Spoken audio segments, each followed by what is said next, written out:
प्रभूची स्तुती असो. आपल्या फॅमिली कॅम्पचं जे शीर्षक आहे, तुझे नाम कसे मानले जाओ, पवित्र मानले जाओ. आणि शिष्यांनी एकदा येशूला विचारलं की प्रभू, आम्ही प्रार्थना कशी करावी हे आम्हाला शिकव.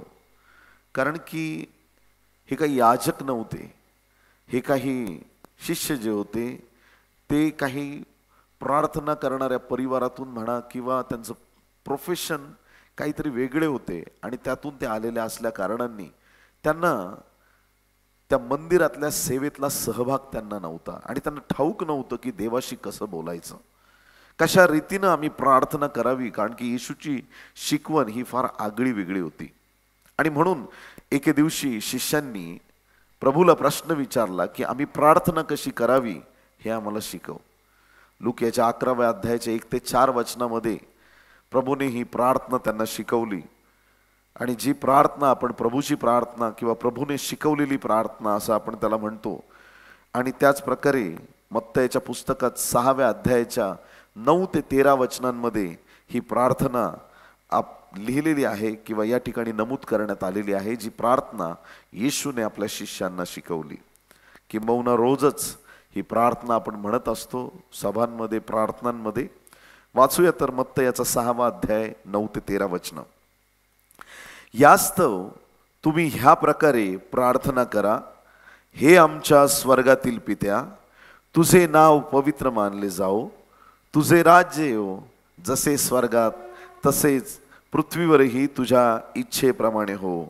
आमची रोजची भाकर आज आम्हाला दे, आणि जसे आम्ही आपल्या ऋणास ऋण सोडले आहे तशी तू आमची ऋणे आम्हाला सोड.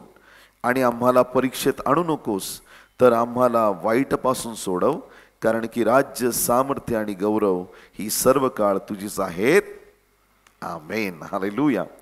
येशूने ही प्रार्थना शिकवली. या प्रार्थनेत अनेक मुद्दे आहेत, पण सगळ्यात पहिला मुद्दा हा आहे की अशी प्रार्थना करा, हे आमच्या स्वर्गातील पित्या, तुझे नाम पवित्र मानले जाओ. आता हा जो शब्द आहे किंवा हे जे वाक्य आहे, तुझे नाम पवित्र मानले जाओ, या वाक्यामध्ये 3 गुप्त रहस्य दडलेले आपण पाहतो.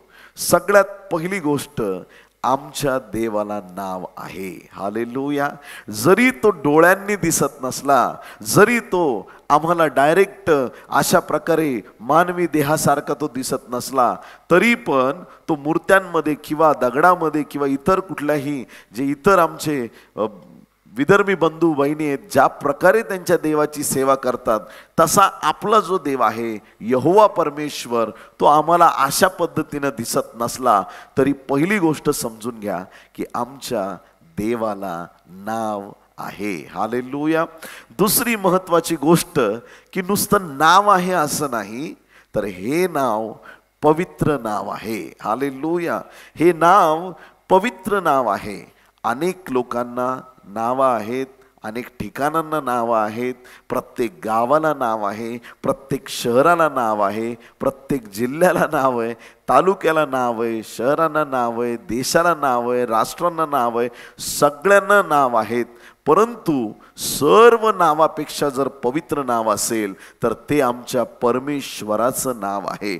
बरं, पहिली गोष्ट त्याला नाव आहे, दुसरी गोष्ट त्याचं नाव पवित्र आहे, आणि तिसरी आणि महत्वाची गोष्ट की त्याला ठाऊक आहे त्याचं नाव पवित्र आहे. किती लोक आमेन म्हणतील? देवाला सगळं ज्ञात आहे, त्याला माहीत आहे की त्याचं नाव पवित्र आहे. पण ही गोष्ट संपूर्ण सृष्टीला कळावी, ज्याला माहीत नाही त्यालाही कळावं आणि त्याने ते नाव पवित्र मानावं, ही परमेश्वराची इच्छा आहे. आणि म्हणून देवाच्या प्रिय लोकांनो, हे नाव जे आहे ते फक्त तुम्ही पवित्र आहे असं बोलू नका, पण मनापासून मान्य करा की माझ्या देवाचं नाव, येशूचं नाव, यहोवाचं नाव, पवित्र आत्म्याचं नाव, माझ्या देवाचं नाव, हे नाव पवित्र आहे. हे मनापासून मान्य करावं, ही परमेश्वराची इच्छा आहे. कधी काय होतं, एखाद्या व्यक्तीची चूक नसताना काही लोक त्या व्यक्तीच्या विरुद्ध षड्यंत्र रचतात, खोट्या गोष्टी त्या व्यक्तीबद्दल पसरवतात. आणि असं होतं की ज्या वेळेस त्या खोट्या गोष्टी या माणसापर्यंत, या देवाच्या दासीपर्यंत पोहोचतात, त्यांना वाईट वाटतं की माझी कुणीतरी निंदा करतंय, माझं नाव कुणीतरी खराब करतंय. आणि काही लोक असतात ते पटकन कोणावर पण विश्वास ठेवून जातात. आणि म्हणून अनेक मंडळांमध्ये, अनेक देवाच्या लोकांमध्ये सुद्धा विसंगती निर्माण झालेली दिसते. देवाच्या प्रिय लोकांनो, ज्या वेळेस कुणी आपली बदनामी करतं, आपलं नाव खराब करण्याचा प्रयत्न करतं, त्यावेळेस आमच्या मनाला काय वाटतं? आम्हाला असं वाटतं की मी चूक केलेली नसताना माझं नाव काही लोक बदनाम करत आहेत. आणि मग त्यामुळं आपण व्याकुळ होतो आणि आपल्याला दुःख होतं. परंतु देवाच्या प्रिय लोकांनो, तुमच्या आणि माझ्या नावाविषयी मी बोलत नाही. हे परात्पर देवाचं नाव आहे की जे नाव सगळ्यांनी पवित्र मानणं गरजेचं आहे. प्रत्येकाला हे कळालंच पाहिजे की आमच्या देवाचं नाव हे पवित्र आहे, ते नाव सर्वश्रेष्ठ आहे. कधी कधी असं होतं की लग्न पत्रिकेत नाव येत नाही, लोकांना वाईट वाटतं. कार्यक्रम पत्रिकेत नाव येत नाही, वाईट वाटतं. एखाद्या मंचावरती सगळ्यांची नावं घेतली जातात, मध्येच आपलं महत्त्वाचं एखादं नाव गाळलं जातं आणि मग आपल्याला वाईट वाटतं की माझं नावच नाही घेतलं. आज एक गोष्ट लक्षात ठेवा, तुमच्या नावापेक्षा, माझ्या नावापेक्षा एक सर्वश्रेष्ठ नाव आहे आणि ते नाव प्रभू येशू ख्रिस्ताचं नाव आहे. ते नाव प्रत्येकाने पवित्र मानलंच पाहिजे. ते नाव एवढं सामर्थ्यवान आणि प्रतापी नाव आहे की त्या नावापुढं सगळे नतमस्तक होतात.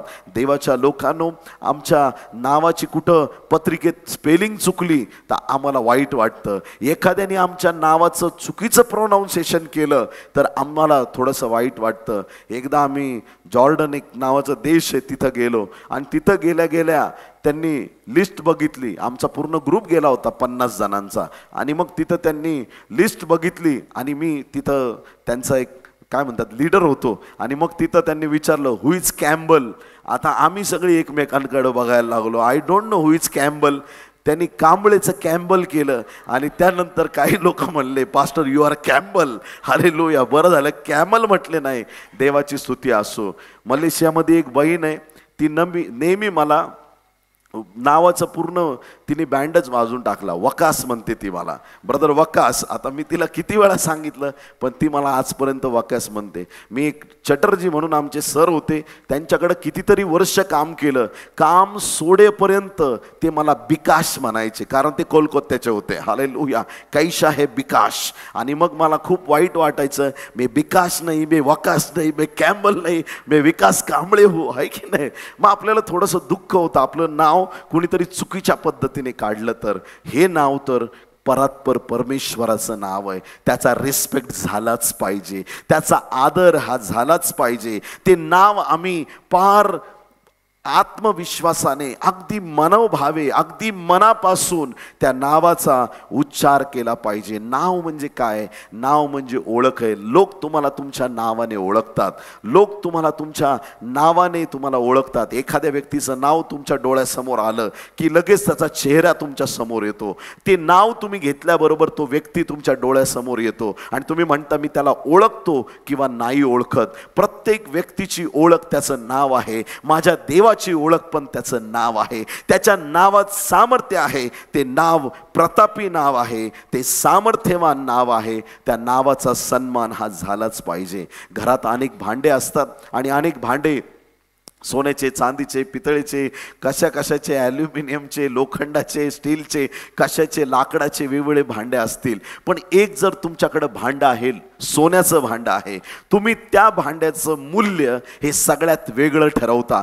त्या भांड्याला तुम्ही स्पेशल सिक्युरिटी देता, त्याची चांगल्या रीतीने तुम्ही निगा राखता. ते भांडं असं वर कुठं पण पडू देत नाही. त्या भांड्याला तुम्ही चांगल्या रीतीने जपता, त्याला तिजोरीत तुम्ही ठेवता, त्या भांड्यावरती तुम्ही प्रीती करता, कारण की ते मोस्ट एक्सपेन्सिव्ह आहे, ते फार मूल्यवान आहे, ते फार महत्त्वाचं आहे. असं आमच्या जीवनामध्ये सगळ्यात मूल्यवान जर तर काही असेल ते आमच्या देवाचं नाव आहे, आमच्या परात्पर परमेश्वराचं नाव आहे. जगातल्या सगळ्या गोष्टींपेक्षा आम्ही आमच्या देवावर अधिक प्रेम केलं पाहिजे. पैशापेक्षा देवावर अधिक प्रेम केलं पाहिजे. आमच्या स्वतःच्या ज्ञानापेक्षा, आमच्या विद्वत्तेपेक्षा, आमच्या डिग्रीपेक्षा, आमच्या मोठेपणापेक्षा आमच्या घरादारापेक्षा, आमच्याकडे असलेल्या उत्तम गोष्टीपेक्षा आम्हाला एका गोष्टीवरती घमंड करायला पाहिजे. आणि ते घमंड करण्याचं कारण म्हणजे आमचा देव महान आहे आणि ती गोष्ट आमच्या देवाचं नाव आहे. त्या परमेश्वराच्या नावा वाचून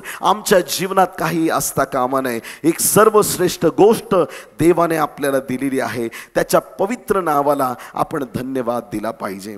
देवाच्या नावाची महती फार वेगळी आहे प्रियांनो. यहोवा परमेश्वराच्या नावाची महती फार वेगळी आहे. आणि ना स्वतः देव त्याच्या नावाची किंमत समजतो. किती लोक आमेन म्हणतील? हालेलुया.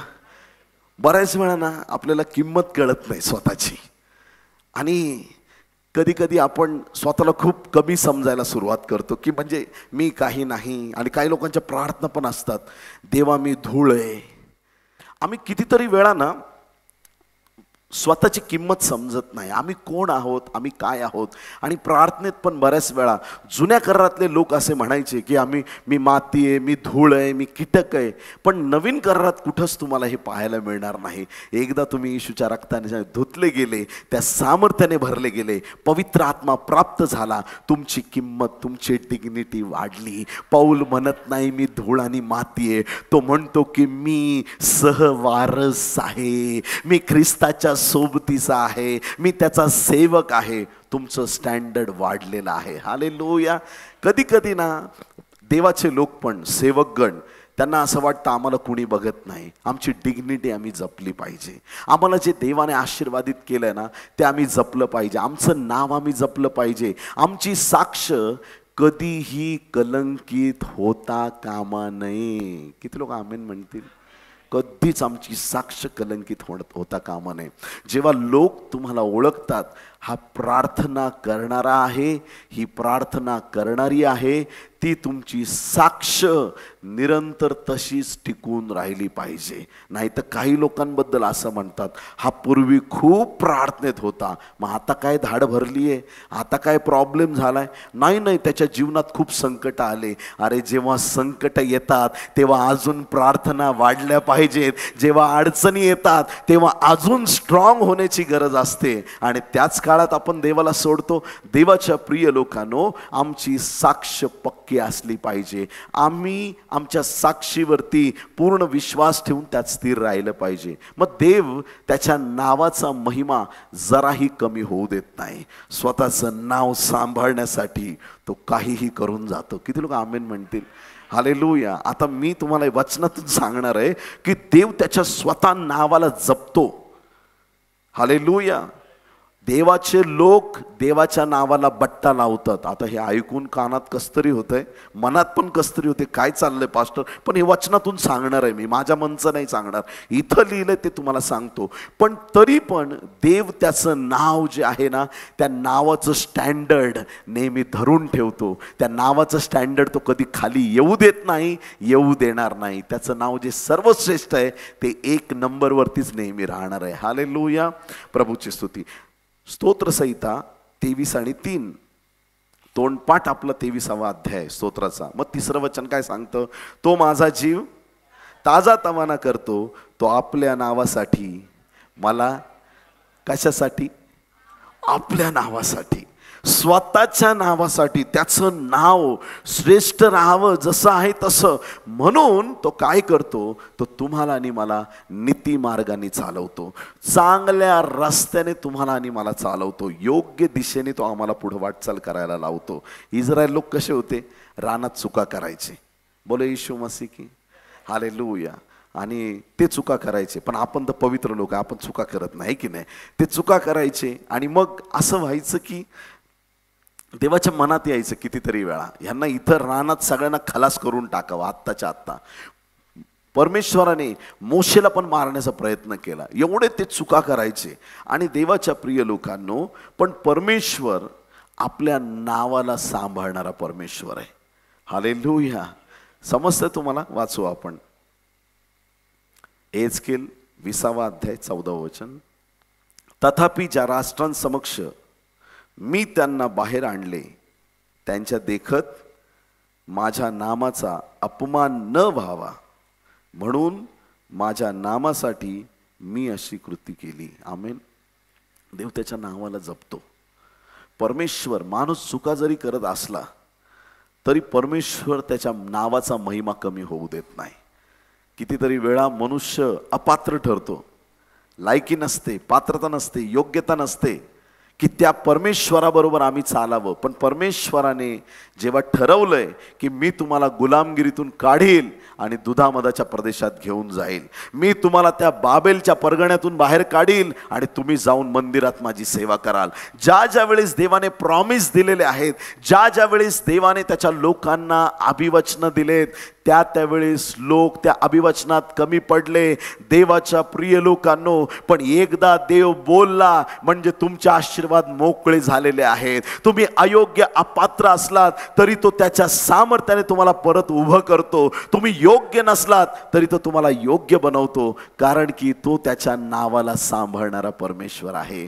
जेही तुम्ही मागता त्या तुमच्या मागण्या मान्य होतात. का मान्य होतात असं कधी म्हणू नका, मी 21 दिवस प्रार्थना केली म्हणून देवाने माझं ऐकलं, मी खूप धार्मिक आहे म्हणून देवाने ऐकलं, मी खूप चांगला आहे म्हणून देवाने ऐकलं. असं नाही. आम्ही चांगले नाही, आमचा देव चांगला आहे, त्याचं सामर्थ्य चांगलं आहे आणि म्हणून तो आमच्या प्रार्थना ऐकतो. तो देव एवढा पवित्र आहे, एवढा पवित्र आहे की त्याचं पावित्र्य, त्याच्या नावाचं पावित्र्य आम्ही नेहमी जपलं पाहिजे. देवाच्या प्रिय संतगणांनो, त्या नावाने, येशूच्या नावाने आम्ही प्रार्थना केली की त्या प्रार्थना ऐकल्या जातात. एक मार्क नावाचे डॉक्टर, ऑन्कोलॉजिस्ट होते, कॅन्सर. तुम्ही ऐकली का ही स्टोरी? हो, नाही तर नाही, काहीतरी म्हणून टाका. बरं, अमेरिकेत एक खूप फेमस डॉक्टर होते, डॉक्टर मार्क. आणि ना त्यांचा हात कोणी सर्जरीत धरत नव्हता आणि ते ऑन्कोलॉजिस्ट म्हणजे कॅन्सरचे तज्ज्ञ होते आणि कुठलाही पेशंट आला की त्यांच्याकडून आरोग्य मिळणार आणि देवाचे दास होते. तर ह्यांच्या प्रॅक्टिसमध्ये त्यांनी पाहिलं की खूप त्यांना यश मिळालं, अख्ख्या देशात नाव झालं. आणि मग एक दिवशी हे डॉक्टर मार्क एका प्रवासाला निघाले आणि प्रवासाला निघाल्याच्या नंतर त्यांनी विमानात बसले. विमान उडालं, तिथं हवेत गेलं आणि विमान वर गेल्यानंतर फार मोठं वादळ होतं आणि मग पायलटनी ठरवलं की एमर्जन्सी लँडिंग करावं लागेल. विमान परत आलं, परंतु या डॉक्टरांना पुढं जाणं फारच गरजेचं होतं आणि म्हणून कशी तरी त्यांनी एक 4 व्हीलर कार त्यांनी अरेंज करायला सांगितली. गाडी अरेंज झाली आणि ते म्हटले की जो फ्लाईटनी प्रवास होत नाही तो मी माझ्या कारने करणार. आणि कार घेऊन हे डॉक्टर मार्क निघाले, कॅन्सर तज्ज्ञ, हे आपल्या प्रवासाला निघाले जिकडं त्यांना जायचंय. आता GPS नव्हते त्या काळात किंवा काही नव्हते आणि जाता जाता जाता जंगलात रस्ता भरकटले आणि वादळ जे होतं त्या ठिकाणी सुरू झालं आणि फार वादळ वाढायला लागलं आणि मग या परिस्थितीत त्यांच्या जीवाला धोका निर्माण झाला. कॅन्सरचे तज्ज्ञ हे डॉक्टर मार्क आता विचार करतायत की मी विमानातून निघालो, अडचण आली, मी गाडी घेऊन निघालो, अडचण आली, पण आता माझ्या स्वतःच्या जीवाला धोका आहे. त्यांनी देवाकडे एक प्रार्थना केली, देवा या वादळात एक घर मला असं मिळू दे, मला थोडा वेळ तिथं विसावा मिळेल, कारण की ह्या वादळात मी काही टिकू शकत नाही, गाडी पुढं जाऊ शकत नाही, मी अडकलो, मला काहीतरी त्रास होईल, माझं संरक्षण कर. असं म्हणून ते हळूहळू पुढं जाताना अचानक त्यांना एक ठिकाणी, एक त्या अरण्यामध्ये, त्या जंगलात त्यांना एक घर दिसलं. बोलो येशू मसीह की. इतका आनंद त्यांना झाला, गाडी त्यांनी बाजूला घेतली आणि तात्काळ त्या घराच्या दिशेने गेले आणि घराच्या दिशेने गेल्यावर त्यांनी दार ठोकलं. दार ठोकल्याच्या नंतर एक बहीण आली, तिने दार उघडलं. डॉक्टर बोलू लागले की ताई, मी इथून चाललो होतो, फारच वादळ आलंय, माझं काही खरं नाही, मला थोडा वेळ तुमच्या घरात आसरा द्या. वादळ गेलं ना की मी लगेच निघून जाईल, मी थांबणार नाही, प्लीज मला थोडा वेळ तुमच्या घरामध्ये आसरा द्या, प्लीज थोडा वेळ मला. ते विनंती करत राहिले. ते म्हटले भाऊ घाबरू नका, या तुम्ही घरात, काही प्रॉब्लेम नाही, या, प्रभूची स्तुती असो. असं म्हणून त्या डॉक्टरांना तिने बसण्यासाठी जागा दिली आणि म्हटलं दादा मी तुमच्यासाठी काहीतरी चहा नाश्ता घेऊन येते. ती बिचारी गेली किचनमध्ये आणि त्या ठिकाणी हॉलमध्ये ना एक बाळाचा पाळणा होता आणि ही बहीण चहा नाश्ता घेऊन आली, चहा पाणी, आणि त्या डॉक्टरांपुढं तिने ठेवलं. आणि ते ठेवल्याच्या नंतर तो पाळणा जो हॉलमध्ये होता त्याच्याजवळ ती बहीण गेली आणि ती बहीण तिथं रडून कळकळून प्रार्थना करू लागली. तिचे हावभाव, तिची प्रार्थना, तिचं ते देवाशी एकनिष्ठपणा तिच्या प्रार्थनेमध्ये दिसत होता. ती तोंडातल्या तोंडात काहीतरी पुटपुटतीये, प्रार्थना करते, रडून कळकळून. इथं बसलेले डॉक्टर ते पाहत होते. बाळाचा पाळणा आहे, आई रडतीये, काहीतरी मोठी गरज असेल, पण ह्या बहिणीला माहीतच नाही मी कोण आहे.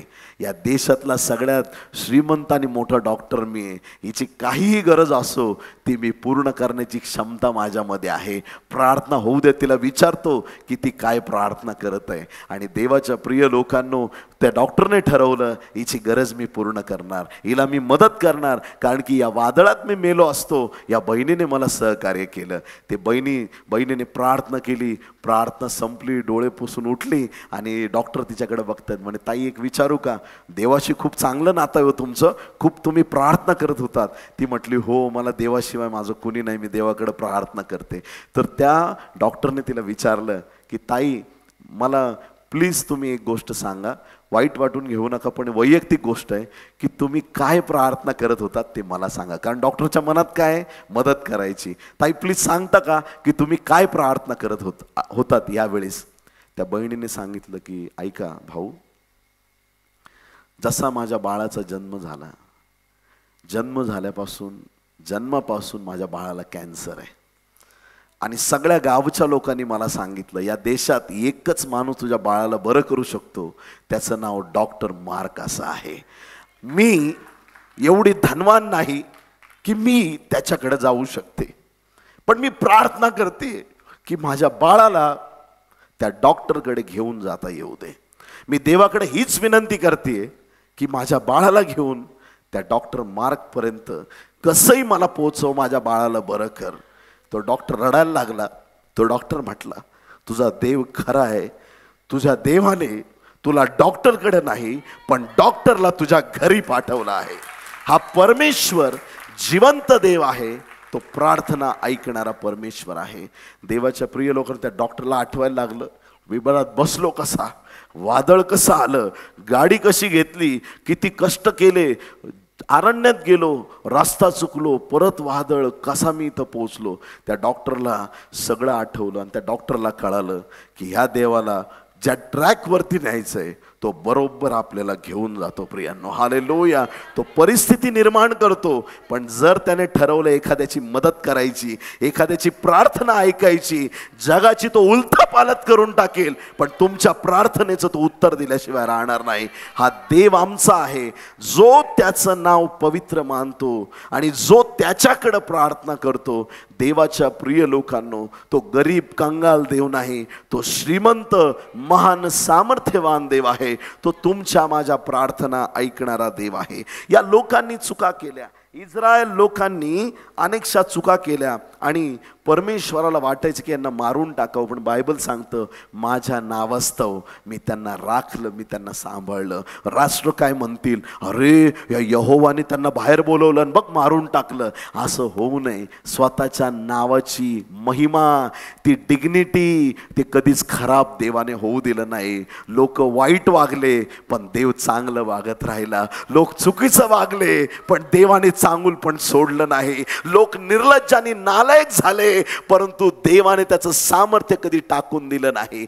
त्याने त्याची सत्यता जपली आणि परमेश्वर निरंतरचा असा देव आहे की तो आपल्या नावाला सांभाळणारा परमेश्वर आहे.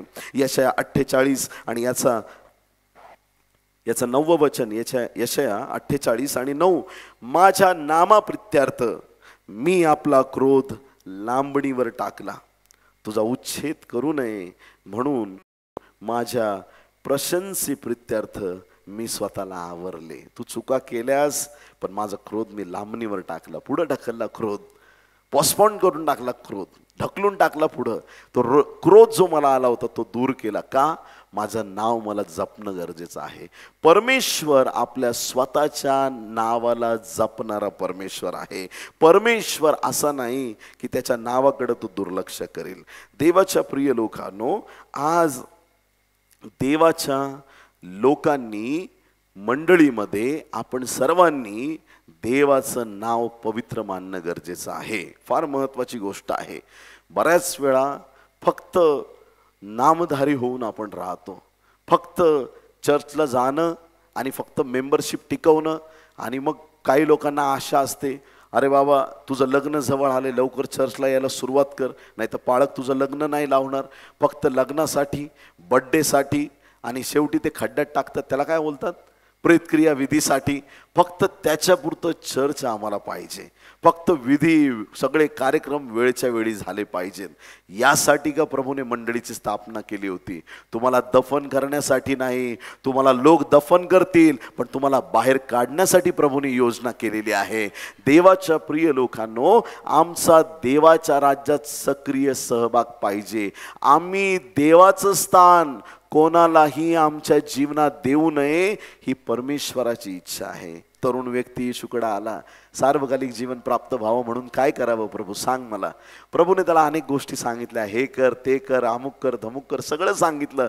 हे बालपणापासूनच पाळत आलोय, अजून सांग काहीतरी.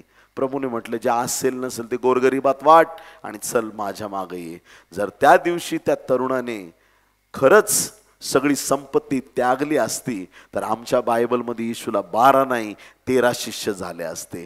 देवाच्या प्रिय लोकांनो, पण त्याने संपत्तीचा त्याग न करता त्याने येशूचा त्याग केला. याचा काय अर्थ आहे? त्या व्यक्तीसाठी त्याचा देव त्याचा पैसा होता. ऐकताय तुम्ही चर्च? एक मनामध्ये एक पक्की धारणा करा, स्वर्गामध्ये देव विराजमान आहे. कुठं विराजमान आहे कळतंय? म्हणजे डोक्यात ती गोष्ट क्लिअर करा, डोळ्यासमोर ती गोष्ट आणा.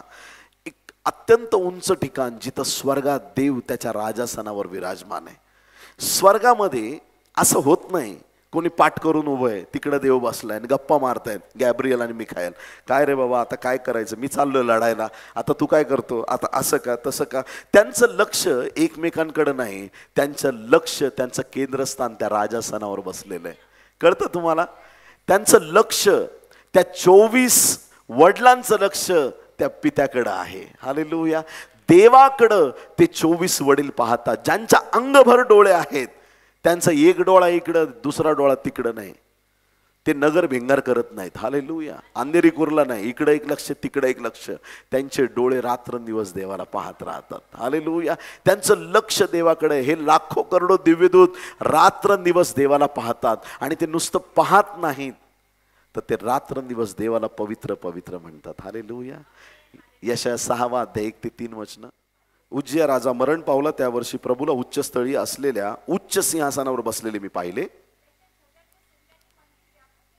त्याच्या झग्याच्या सोग्यांनी मंदिर व्यापून गेले होते.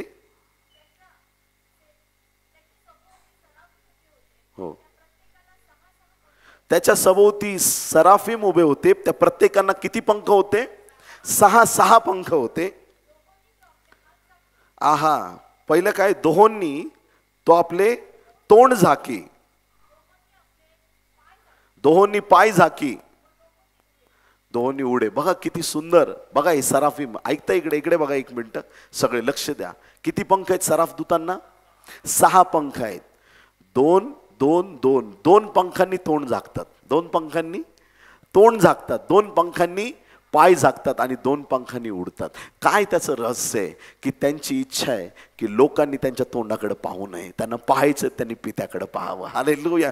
2 पंखांनी पाय झाकतात. त्यांची इच्छा आहे की आम्ही त्यांच्या पाया पडू नये, परात्पर देवाच्या पाया पडाव्यात. हालेलुया. आज प्रत्येक सेवकाला असे 6 पंख देवाने दिलेले आहेत. हालेलुया. बघायचं तर विकासकडे बघू नका, माझ्या येशूकडे बघा. नमन करायचं तर मला करू नका, माझ्या देवाला करा. आणि उडणे म्हणजे देवाच्या राज्यात पुढे जाण्याची ती क्रिया आहे. हालेलुया. करायचंय तर असं गौरव करा. ही सेवा खरी आहे प्रियांनो. पुढचं वचन सिस्टर 3. ते आळीपाळीने उच्च स्वराने म्हणत,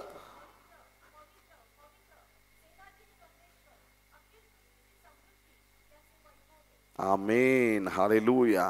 स्पष्ट वचन आहे देवाचं. या ठिकाणी प्रभू सांगतो की हे सराफदूत देवाला पवित्र पवित्र पवित्र म्हणतात.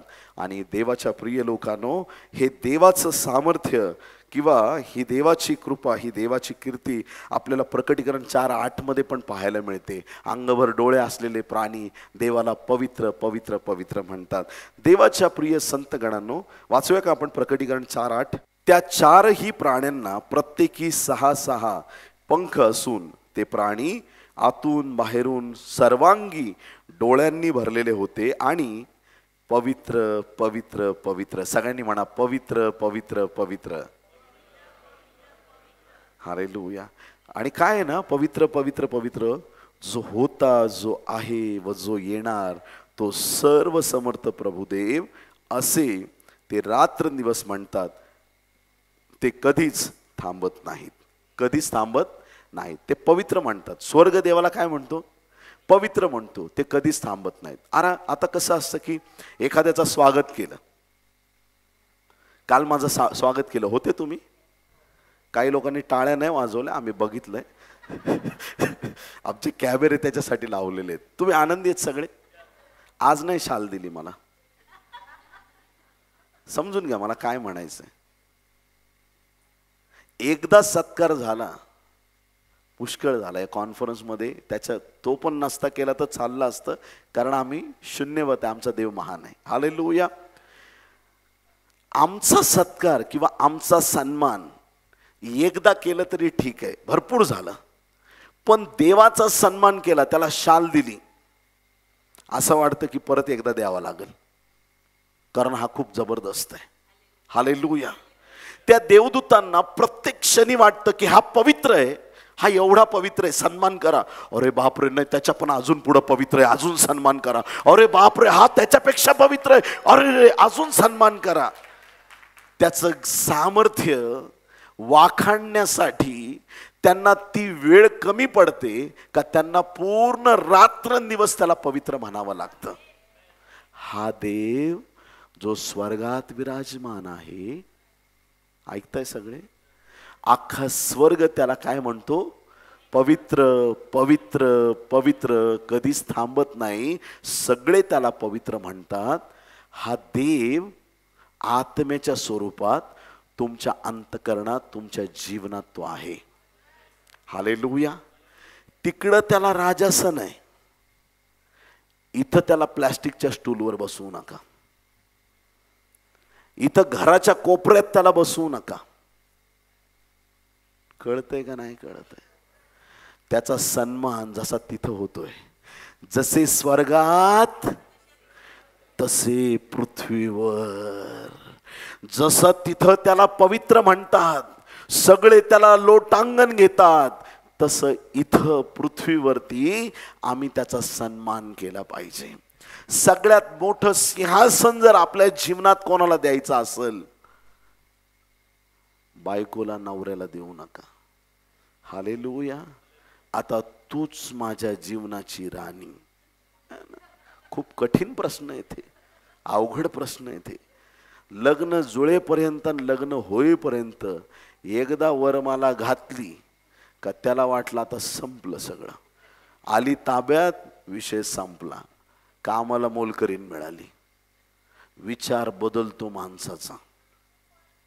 एखाद्याला खुश करण्यासाठी आता हे इलेक्शन वगैरे झाले, लोक स्वतःच्या आईबापाला विचारले, विसरून गेले तुम्हीच आमचे आईबाप, तुम्ही आमचं हे, तुम्ही तुमचं हे, असं तसं बोलून, खोटं खोटं सांगून खूप लोक मत घेण्याचा प्रयत्न करतायत. आणि मोठ्या मोठ्या लोकांना डोक्यावर बसवल्यासारखं आज करतायत. सत्ता येतात आणि सत्ता जातात. हालेलुया. लग्नाला जातात नाही जात? नाशिकचे, पुण्याचे लोक लग्नाला जातात की नाही? जाता. तिकडं 2 खुर्च्या असतात मोठ्या. कुणासाठी असतात? ते लहान लेकरं मस्तीखोर बघितले कधी? तिथं लुडबुड करणारे आईबाप पण धरत नाहीत त्यांना. पाळक वैतागलेला असतो एकदम, अरे जागा सोड माझा, सॉरी ऐका. ते काय लेकरं ऐकायला तयार नाही, नुसता गोंधळ गोंधळ. मित्रमंडळाचे अध्यक्ष असतात ते, एकदम इतका गोंधळ. ते जाऊन त्या सीटवर जाऊन बसतात, एकदम वाकडे तिकडे होऊन. सगळे त्यांना खालून आजोबा खुरत, सगळे पत्ते नाही, बीज बसणार इथं. मग नंतर आपण म्हणतो का की तुम्ही बसा बिंदास्त, असंच बसा, नवरी नवरदेव तिकडं दुसऱ्या चेअरवर बसले तर चालतील? बरं, मोठा कोणतरी साहेब आला, कोणीतरी फार मोठा पॉलिटिशियन आला, खूप मोठा बिझनेसमॅन आला, खूप पैशावाला माणूस आला, या ना साहेब बसा, ती खुर्ची त्यांना देणार का? अरे जगातल्या जर वराची, नवऱ्याची, त्या वधूची खुर्ची जर कोणाला देत नाही, हे राजसंतर परात्पर देवाचं आहे. त्याच्यावर कुठला केर कचरा ठेवू नका. हालेलुया. माझे शब्द तुम्हाला कठीण वाटतील, पण हेच वचन सत्य आहे, ते आपल्याला स्वीकारावं लागेल. पैशाला ते स्थान देऊ नका, एखाद्या श्रेष्ठ व्यक्तीला ते स्थान देऊ नका, आपल्या जीवनावर ज्यांनी उपकार केलेत अशा भावा बहिणींना ते स्थान देऊ नका.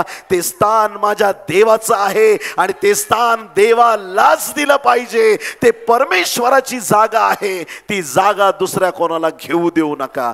ज्याच्या जीवनाच्या राजासनावर तो परात्पर प्रभू बसलेला आहे, त्याचं जीवन आशीर्वादित आहे. हालेलुया. Praise the Lord. पेट्रोलच्या गाडीमध्ये डिझेल टाकलं तर काय होतं माहिती का? इंजिन ब्लॉक होतं. जे इंधन आहे तेच टाकावं लागतं. पेट्रोलच्या गाडीत काही लोक गावाकडं थोडंसं रॉकेल टाकतात. गाडीचा धूर आणि आवाज बघण्यासारखा असतो. अख्ख्या गावाला कळतं इसने बिलावट की आहे. गाडीचा आवाज बदलतो, जो धूर आहे ना, असं वाटतं धूरवाला आलाय गावामध्ये, पण काळा धूर, एकदम खतरनाक. गाडी गेली का लोक म्हणतात हे काय? रॉकेल टाकलंय. हालेलुया. ज्याने आपल्या जीवनाच्या राजासनावरती भेसळ केली, देवा तू पण ये आणि तुम्ही पण या, मिक्स केल्या गोष्टी, देवाला पवित्र नाही मानलं, त्या व्यक्तीच्या जीवनातली भेसळ लगेच उघड होते आणि कळतं की हा लबाड आणि धूर्त आहे. हालेलुया. आज जसं स्वर्गात त्याचं नाव पवित्र मानलं जातंय, त्याचं नाव पृथ्वीवर आमच्या जीवनात पण पवित्र मानलं पाहिजे. हालेलुया.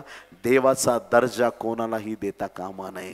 देवाचं स्थान आम्ही कोणालाही देता कामा नये. देवाची वेळ आम्ही कोणालाही देता कामा नये.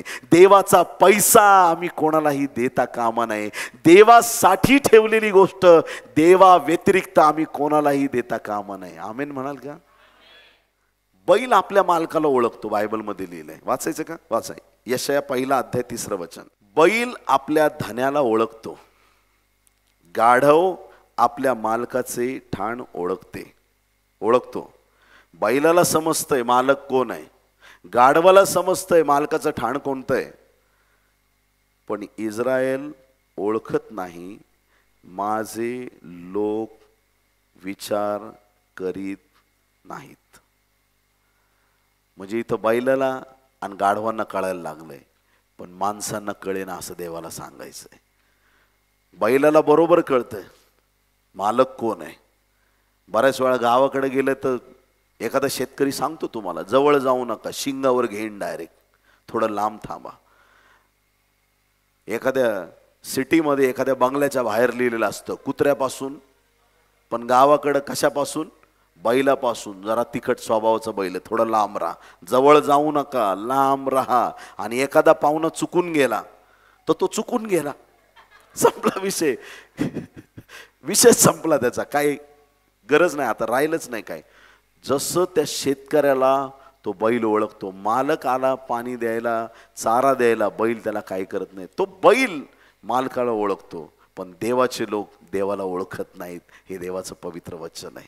आम्ही त्या परमेश्वराला ओळखावं, त्याला आम्ही पवित्र मानावं, त्याची स्तुती आराधना करावी, त्याला धन्यवाद द्यावेत आणि नेहमी त्याचं पावित्र्य आम्ही समजलं पाहिजे आणि त्याचं स्थान जीवनात थोडं वेगळं राहणं फार गरजेचं आहे.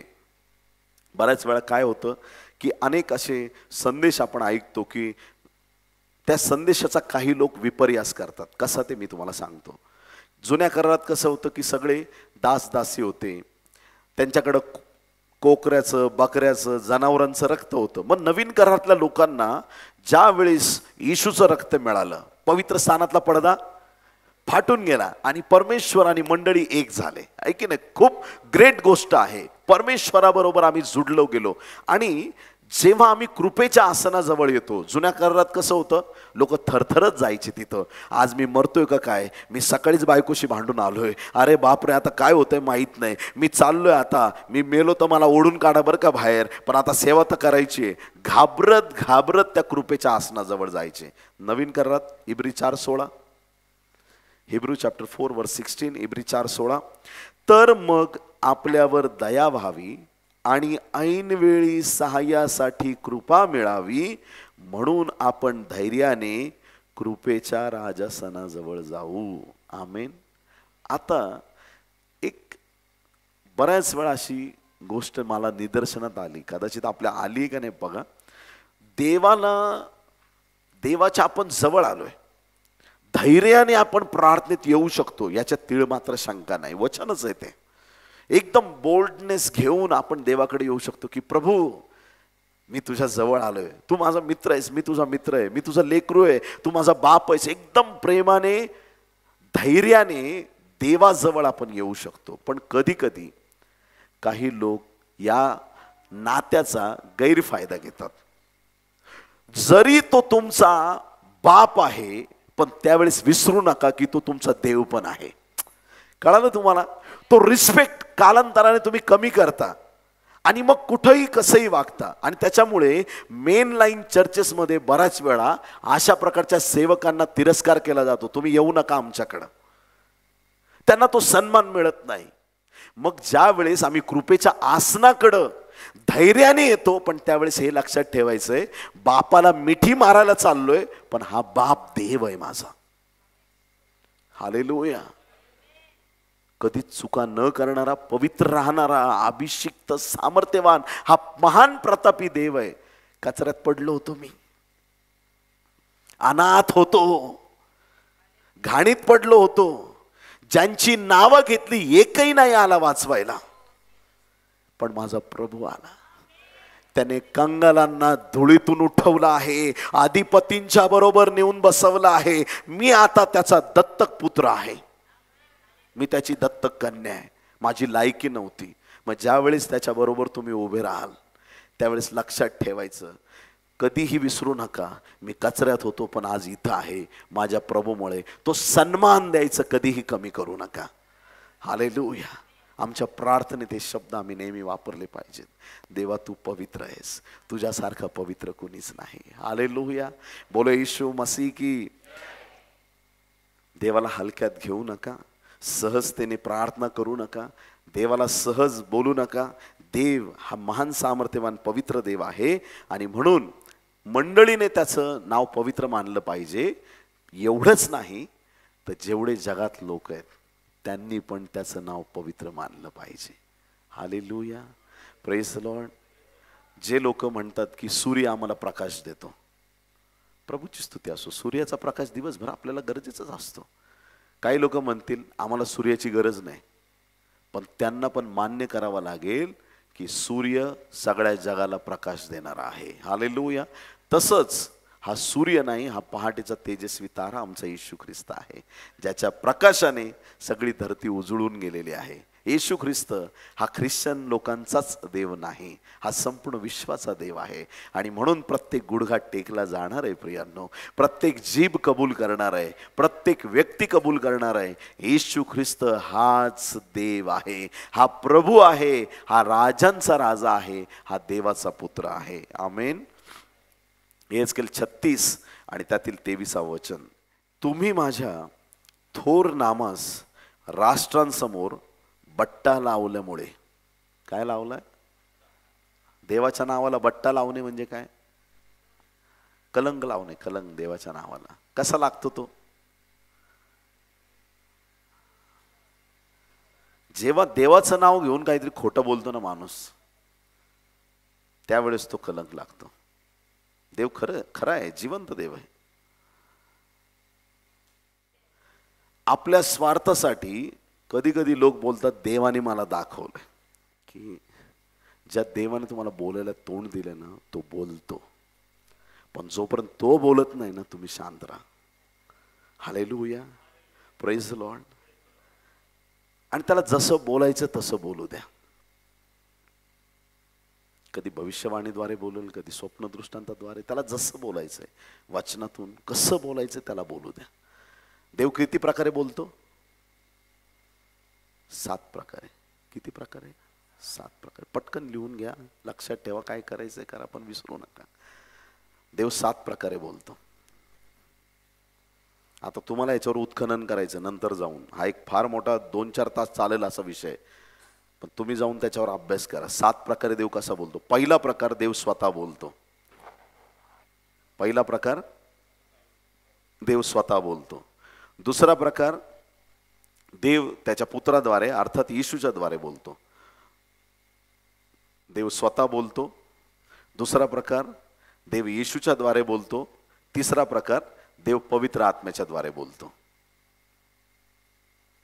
मोशेशी देव डायरेक्ट बोलला आहे की नाही पहिल्या प्रकारामध्ये. नोहाशी डायरेक्ट बोलला पहिला प्रकार. दुसरा प्रकार देव येशूच्या द्वारे बोलतो. आता 2000 वर्षापूर्वी बोलला, पण तो स्वर्गाला गेल्यानंतर पण येशू लोकांशी बोललेला आहे. किती लोक आमेन म्हणतील? आहे ना. दिमिश्काच्या वाटेवर शौल चालला होता आहे की नाही. ज्या येशूचा तू छळ करतो तो मी नासुरे, तो आवाज कोणाचा होता? येशूचा होता. येशू पण बोलतो, पवित्र आत्म्याच्या द्वारे बोलतो. अगब नावाच्या व्यक्तीने पौलाला येऊन प्रॉफेसी केली ना, ज्या माणसाचा बेल्ट आहे त्याला आता त्याचा कार्यक्रम आहे पुढे, माहिती आहे तुम्हाला सगळ्या गोष्टी. हे कसं प्रकट झालं? पवित्र आत्मा बोलला, पवित्र आत्म्याने प्रकट केले. पेत्राला कितीतरी ठिकाणी उदाहरण आहेत, आपल्याला ठाऊक आहे. तिसरा प्रकार पवित्र आत्म्याच्या द्वारे. चौथा प्रकार देवदूताच्या द्वारे बोलतो देव. पहिला प्रकार स्वतः बोलतो. दुसरा येशूच्या द्वारे. तिसरा पवित्र आत्म्याच्या द्वारे. चौथा देवदूताच्या द्वारे. कुणाशी बोलला देवदूताच्या द्वारे? देव मरियेशी बोलला. अजून तो एक कोणतरी धूप जाळत होता, काय नाव त्याचं? हा, जखर्याशी बोलला आहे की नाही. पेत्रशी बोलला. खूप ठिकाणी आहे ना, खूप ठिकाणी देवदूत येऊन बोलतात, देवाचा निरोप घेऊन येतात. स्पेशल ते काम कोणत्या दूताचं आहे? व्हेरी गुड, क्या बात आहे. 4 प्रकार झाले. 5वा प्रकार देव त्याच्या सेवक सेविकांकडून बोलतो, दास दासींकडून. जे देवाचे दास आणि दासी आहेत त्यांच्याद्वारे देव बोलतो. किती झाले प्रकार? 5 प्रकार झाले. 6वा प्रकार परमेश्वर स्वप्न आणि दृष्टांत याच्याद्वारे बोलतो. किती लोकांशी देव यापैकी कुठल्या प्रकारातून बोललेला आहे का इथं? 6 प्रकारांपैकी कोणी दिव्यदूत पाहिला, बोलला, देव बोलला, पवित्र आत्मा बोलला, असं कुठून तरी स्वप्न पडलं, देव बोलला त्याच्यातून, दृष्टांत, असं कुठल्या माध्यमातून देव बोललाय इथं? अनुभव कोणाला? काही हात वरती येत आहेत हळूहळू. Yes yes yes, praise the Lord. पण तुम्हाला 7वा प्रकार सांगतो. या 6 प्रकारातून देव नाही जरी बोलला तर मी चॅलेंज देतो, 7व्या प्रकारातून देव बोलणारच. आणि तो प्रकार म्हणजे देव त्याच्या वचनातून बोलतो. हालेलुया. 7वा प्रकार देव त्याच्या वचनातून बोलतो. आता देवाच्या प्रिय लोकांनो, हा देव कुठल्याही प्रकारे आपल्याशी बोलला, कुठल्याही माध्यमातून तो आमच्याशी बोलला, तर त्याचं बोलणं, त्याच्या बोलण्याचा आम्ही रिस्पेक्ट केला पाहिजे. पण इस्रायल लोकांनी त्या देवाच्या बोलण्याला अवमानलं, त्याचं लक्ष दिलं नाही. आणि बायबल सांगतं की या इस्रायल लोकांनी देवाच्या नावाला बट्टा लावलेला आहे. देव जे तुम्हाला सांगेल तेच तुम्हाला बोलायचंय. मनचं बोलायचं नाही, कोणाच्या सांगण्यावरून बोलायचं नाही, किंवा कोण काही करतं त्याच्यावरून बोलायचं नाही. तुम्ही माझ्या थोर नामास राष्ट्रांसमोर बट्टा लावल्यामुळे त्या राष्ट्रांनी माझे नाम अपवित्र मानले, ते ती पवित्र मानतील असे मी करीन. आणि त्या राष्ट्रांदेखत, कुणा देखत? राष्ट्र. तुम्ही बट्टा लावला नावाला, त्याच्यामुळे लोक परमेश्वराच्या नावाला पवित्र मानत नाहीयेत. एखादा पास्टर इथं वेदीवरती ओरडून सांगतो दारू पिऊ नका, पण चर्च सुटल्यावर त्याला जर खांबा लागत असेल, लवकर देव त्याला लंबा करून टाकेल. त्याच्या जीवनावरती अरिष्ट आल्याशिवाय साक्ष काय राहिली? साक्ष राहिली काय? अशा धूर्त आणि लबाड लोकांमुळे जे पाप करणारे लोक आहेत ते म्हणतात पाळकच करतोय, मी काय करणार? एका पाळकाने 2 लग्न केले, त्याच्या प्रत्येक मेंबरच्या घरामध्ये 3 लग्न झालेले आहेत. मी मस्करी करत नाही किंवा असं काहीतरी सांगायचं, मी ओळखतो त्या पाळकाला. पाळकाने किती लग्न केले? 2. मंडळीचे लोक म्हणले आम्ही पाळकाच्या पुढे जाणार. हालेलुया. 3 लग्न करून बसलेत बरेच लोक. पाळकाची, सेवकाची सेवा देवाला आवडणारी असली पाहिजे. दुतोंडासारखं आम्ही वागू शकत नाही. आम्ही देवाचं नाव जपणं गरजेचं आहे. ते पवित्र नाव आहे. बायबल सांगतं इस्रायल लोकांनी त्या नावाला बट्टा लावला. ज्या देवाला मूर्तीपूजा चालत नाही त्या देवापुढे त्यांनी बिनधास्त मूर्तीपूजा केली. जे देवाला आवडत नाही, ती लबाडी, ते थोतांड, त्या वाईट गोष्टी इस्रायल लोकांनी केल्या. म्हणून परमेश्वर म्हणतो तुम्ही माझ्या नावाला बट्टा लावलाय खरा, पण इथून पुढे मी काय करेल की परत वाचू आपण. तुम्ही माझ्या थोर नामास राष्ट्रांसमोर बट्टा लावल्यामुळे त्या राष्ट्रांनी माझे नाम अपवित्र मानले, ते ती पवित्र मानतील असे मी करीन. आणि त्या राष्ट्रांदेखत, सगळ्यांनी म्हणा राष्ट्रांदेखत, त्या राष्ट्रांदेखत तुमच्या ठाई मला पवित्र मानतील, तेव्हा राष्ट्रांना समजेल की मी परमेश्वर आहे असे प्रभू परमेश्वर म्हणतो. आमेन, हालेलुया.